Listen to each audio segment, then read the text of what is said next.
사무엘상 14장 43절에서 46절 말씀 교독합니다. 오늘 말씀은 백성이 요나단을 구원하여 살리는 것을 내용으로 하고 있습니다. 사울왕이 요나단을 신문합니다. 이게 어떻게 된 거냐? 네가 행한 것을 말해라 라고 하니까 요나단이 자신은 지팡이로 꿀을 찍어 먹었을 뿐이지만 죽을 수밖에 없는 잘못을 지었다고 자백을 합니다. 요나단이 이제야 사태를 파악하고 진심으로 자신의 잘못을 고백하고 있습니다. 그리고 자신의 잘못에 대한 징벌을 받아들입니다.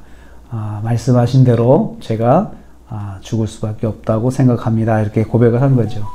요나단은 모르고 행한 것이지만 변명하지 않고 결과를 받아들입니다. 이것이 요나단의 성품입니다. 자신의 잘못을 인정하고 고백하는 것이 이 요나단의 성품입니다. 아버지의 성품하고 좀 다릅니다. 하나님은 자신의 죄를 인정하는 자에게 은혜를 베풀어 주십니다. 사울왕은 이에 대해서 죽음을 선포하고 백성들은 반대를 합니다.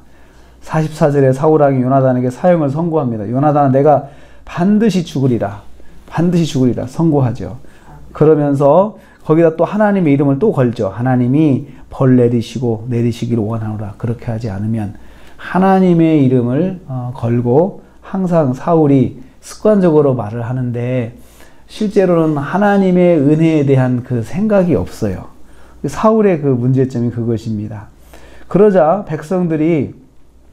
백성들이 요나단을 감싸고 이제 돌아섭니다. 절대로 요나단을 죽일 수 없다고 주장합니다. 왜냐하면 오늘 하루 요나단이 하나님과 동역했기 때문이다.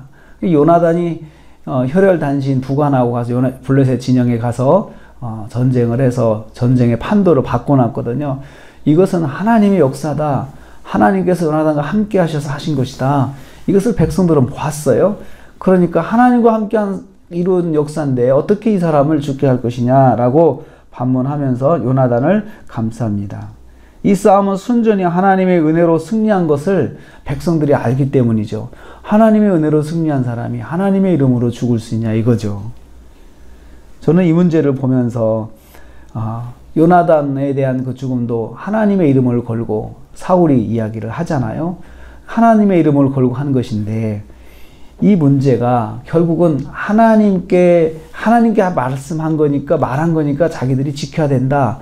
사울의 입장인 그거잖아요. 그렇다면 왜 이 문제를 걸고 하나님께 기도하지 않을까? 이게 여기서 이제 하나의 질문이 되는 거예요. 사울이 진정으로 하나님을 존중하고 정말 하나님 말씀대로 하려고 하는 그런 열심이 있다면 이 문제가 결국은 하나님께 달려 있잖아요. 왜 하나님의 이름으로 한 것이니까요. 그렇다면 이 문제를 가지고 하나님께 기도해야 됩니다. 하나님, 어떻게 해야 됩니까? 이 문제를 어떻게 해야 됩니까? 제가 그렇게 했는데 지금 요나단이 이런 일에 연루가 됐습니다. 어떻게 할까요? 이렇게 물어봐야 되지 않겠습니까? 그런데 사울왕은 이렇게 물어보지 않아요. 하나님께 나가질 않아요. 하나님께 묻지 않고 자기 생각대로 주장하는 거예요. 내가 하나님의 이름으로 했으니까 하나님의 이름으로 반드시 해야 돼! 라고 생각하는 것은 사울왕의 교만입니다. 자기가 말한 것이니 자기가 책임진다라는 생각을 하고 있는 거죠. 자신이 명령할 때 하나님의 사심을 가리켜 명령한 것이니 결론도 하나님께 물어보는 것이 당연한 것인데 그렇게 하지 않고 있습니다. 백성들이 대신해서 하나님의 마음을 대변하고 있습니다. 하나님의 은혜를 입어서 일을 한 사람이니까 지켜줘야 된다라는 것이죠. 하나님 말씀대로 한 것이라면 모든 과정을 하나님께 물어야 합니다. 내가 하나님 말씀대로 한 것이다 라고 하면 시작과 진행과 결론도 하나님께 여쭤봐야 돼요. 하나님 어떻게 해야 됩니까? 어떻게 해야 합니까? 하고 물어봐야 돼요.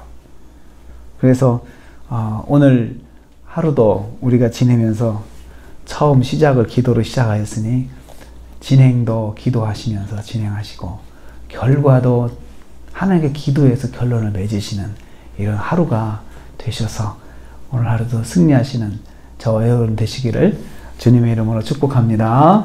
하나님 감사합니다.